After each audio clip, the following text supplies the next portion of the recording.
This is Darren from Danger by Degrees. This is our 5th video in the series relating to what happened in Beirut in Lebanon. So as of this time, at least 171 people are confirmed to have passed, were killed in the blast. 50 to 60 people are still missing, and unfortunately they will likely be added to that total, so we could definitely see this 171 go up. Plus, there are many people who were injured critically, and in events like this, a lot of people do succumb to their wounds in hospital. Because look at it, there was a blast that was probably about 10% of the level of Hiroshima. And this is probably going to go down as one of the most largest man-made explosions in modern history. 6,000 people were injured. Many of them would be what you would call walking wounded, where they probably suffered scrapes, trauma, so emotional or psychological in nature, and could be treated or dealt with probably in the field or by makeshift clinics, so walk-in first aid, that kind of thing. And then there's the ones that are more seriously hurt. These would be people who were suffering crush injuries from falling material, blast injuries, so that would be trauma to the body from a kinetic wave of energy. This would also be people who were, say, seriously lacerated or struck by other glass or objects that caused other trauma. So you're looking at blunt force trauma, laceration type trauma, or internal trauma from the blast wave. And then, of course, we have the actual explosion itself. At least 10 of those who were killed, they'll never find their remains. These were firefighters who were fighting this blast. They were fighting the fire that started in probably Warehouse 13, Warehouse 14, the warehouses around where the actual ammonium nitrate was held. There's probably going to be nothing that you can find. There's just going to be empty coffins at those funerals, and I hate to be so morbid, but that is just the reality. Then, of course, you've got the actual first responders, and this is what this video is about. This is about the work that goes into search and rescue personnel who are going out into the field and what they are doing, what they think, how they're doing it, and so on. Looking at the map of Beirut, we see that the main blast happened within the main port area, the industrial area. So more than likely, a lot of the people that were there were port workers, drivers, dock workers, basically people who were involved with administration, transport of all the containers, unloading the containers, and probably maintenance people, so tradesmen and things of that nature. So within that industrial area, you're going to end up having a large number of people at certain spots, say like the grain terminal, when a ship comes in, all the things being unloaded, where those containers get loaded onto trucks, where they go for further distribution into the local economy, and so on. Then, if you look at the epicenter of the blast, it happened basically in that shipping area, right by where the grain mill was. But then, when you look a little bit further, within basically 1 kilometer, you're looking at the start of where the city, where all of the people that live, and higher population density, if you will. Many of the people that were killed were workers within the port section, so where the containers would be stored, the bulk storage, plus all of those who were in and around the grain terminal, probably a lot of the maintenance personnel, and probably also, unfortunately, those initial first responders were the unfortunate ones who were killed in that initial blast. But there's also, as I said, within 500 meters, you started getting into residential areas. So a lot of the people who also probably ended up being killed would have been just, say, watching out of their windows the fire, or they were out on their balconies videoing it, or they were out on the street. And unfortunately, when the blast hit, they were probably thrown up against another building or just eviscerated when the blast wave hit. So now when you look at something like that, you have to think about, okay, so the blast areas happen within the initial area because of the nature of this devastating explosion. There's probably not going to be anybody within the first, say, 100 meters of the blast area that would have survived. Except because of the unique circumstances, the grain terminal that was there acted kind of like a blast wall. And so it effectively took a lot of the energy that was coming at it and deflected it upwards or outwards. So areas that, say, would have only gotten, say, a factor of 1 of the explosive wave hitting, they would have now gotten, say, an extra 50% or, say, a second wave of energy that would come just after the main explosion, and then a second wave would have come doing further damage. It's unfortunately sad but true. So when the first responders coming in, you're probably looking at the initial response for Beirut. That would have been the surviving port workers. That would have been the surviving probably fire from other areas. So not all of Beirut's first responders, basically being the fire departments, would have been involved outright. You would be looking at probably firefighters would be coming in. You would be looking at probably military and Navy resources, Coast Guard resources. Plus, you would also probably have some kind of a response from those uncompromised, as in the ambulances and such that weren't too badly damaged, if you will, to respond. The unfortunate problem is when this explosion hit, it also took out of about 50% of the medical response capability of Beirut. So when this explosion would then happen, you're looking at, within the first 5 to 10 minutes, there would be a lot of people who were stunned who would be realizing something had happened. Probably by now, the military, the Navy, Coast Guard, military would have been informed and would have been responding, so their search and rescue, their medics would have been on standby. You would also have had your police, your ambulance, and your medical staff and other fire departments would have then responded because, well, you could not. I say that again. You could not hear this explosion. It would have been probably seen for at least 10 kilometers around. Everybody would have seen this large mushroom cloud rising. And then they would have also probably have felt the blast wave. So within that short time, there would then have to be a response plan. So there would be initially responses of fire and people running around, probably heading into the city, seeing all the devastation. They would be responding to what they see. There would be not really any coordination. So probably within the next 10 to 15 minutes after the blast, you would have seen some kind of military response. You would have seen the port functions that were still functioning would have kicked into gear. You would have had some kind of organized response. Communication between the resources would be slow at the start, but within probably 30 to 45 minutes after the blast, there would have been some kind of coordinated effort. At which point, then, government would have been initialized, and you would have probably seen like the president and the prime minister being made aware, brought in the local leadership, so such as, say, the governor of the governorate of Beirut, because unlike, say, in America where you have states, or in Canada and such places that you have provinces, in Lebanon, their kind of equivalent of state or province, their areas are called governorates. And so the governor of the governorate would have been involved, and there would have been some kind of initial movement. So in all of this craziness, you would have had local resources pretty much setting up command centers and setting up some kind of response.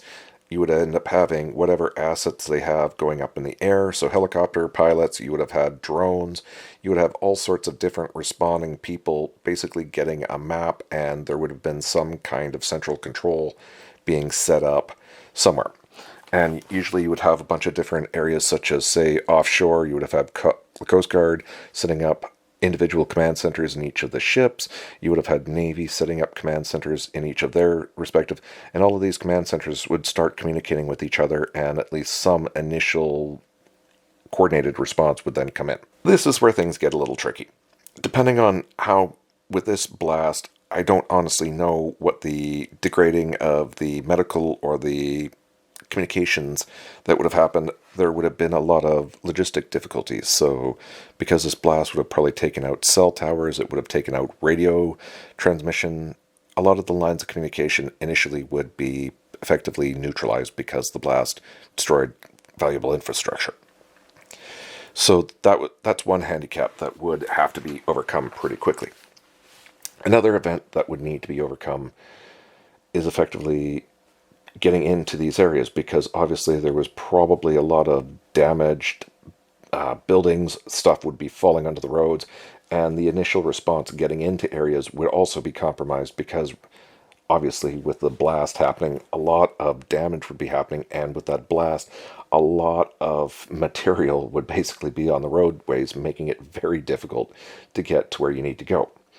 So initial search and rescue capability would therefore be compromised in that respect. Another handicap would be trying to figure out, well, where were the people? Where should resources be put to respond? So, unfortunately, with something of this nature, you'd probably be looking at anywhere up to 1 hour at the least to up to 6 hours before any kind of coordinated idea and a fuller picture of events would have come together. I'm not trying to make the Lebanese system sound like it's disorganized or, and trust me, it's like I have nothing but the utmost respect for firefighters and such. But when you have significant logistical things such as communication, major infrastructure, transportation routes, even your fire halls and your ability to get equipment needed into areas being compromised like that, you're going to end up seeing significantly delayed response. But once the response was in full swing, there would have been calls for international help, so that would have been probably rung through the foreign ministry or through any government agency that is tasked. So Lebanon probably has reciprocal agreements with other countries to, if they need aid, Lebanon would say provide aid to them. Or if Lebanon is in need of aid, they could call up and basically bring in foreign resources.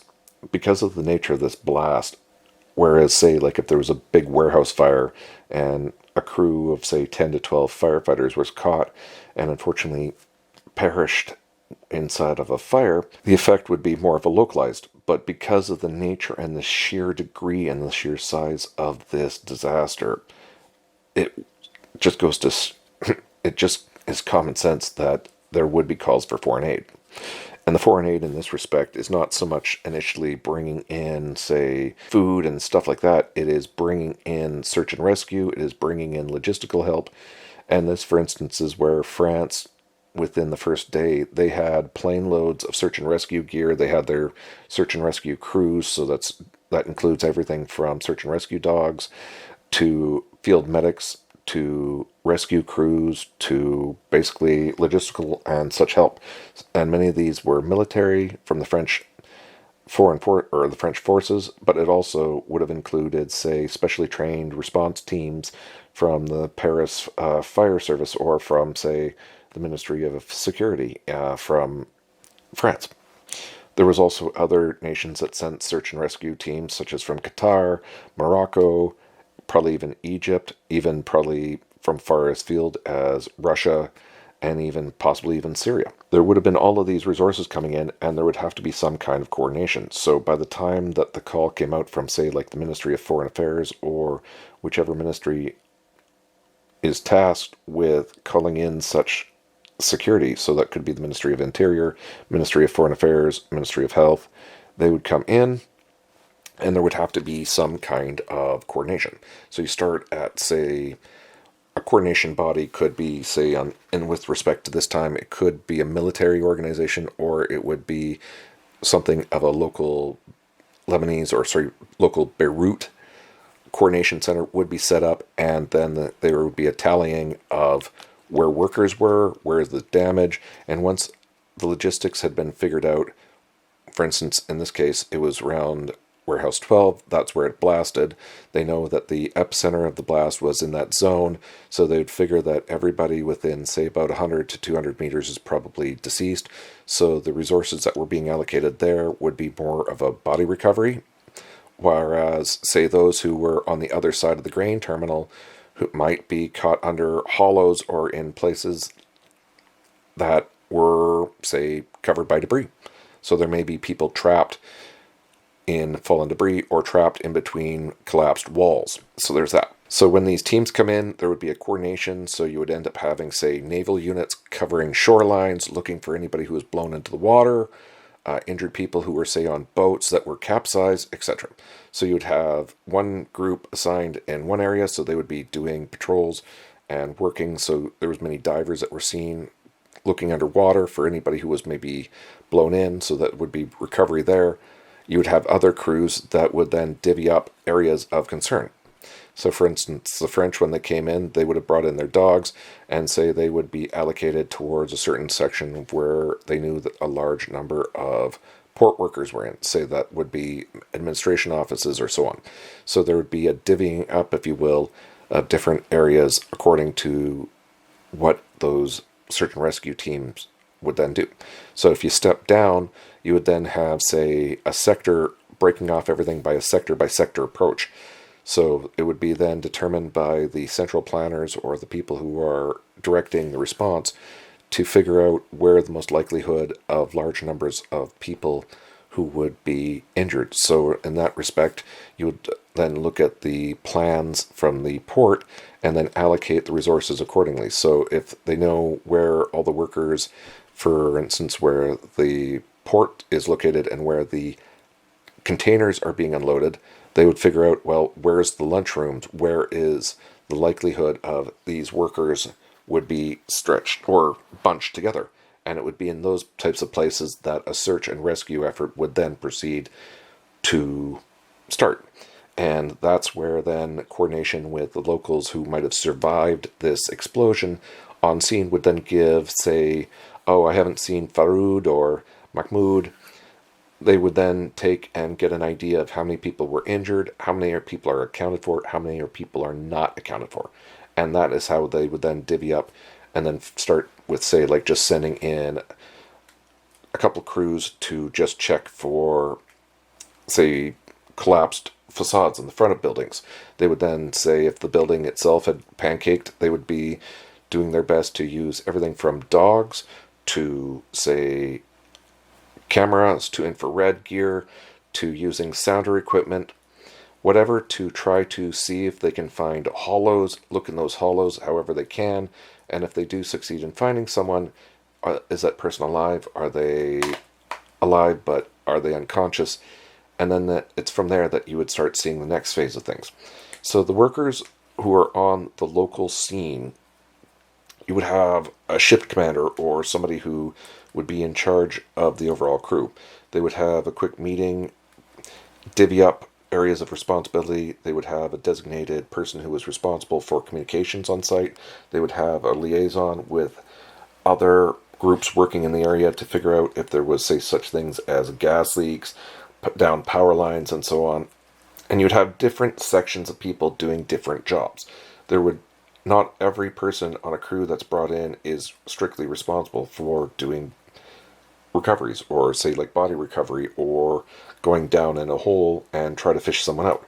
You're going to have logistics people. You would have people who are taking and doing a pre-inspection of an area to see if it's safe to even send people in.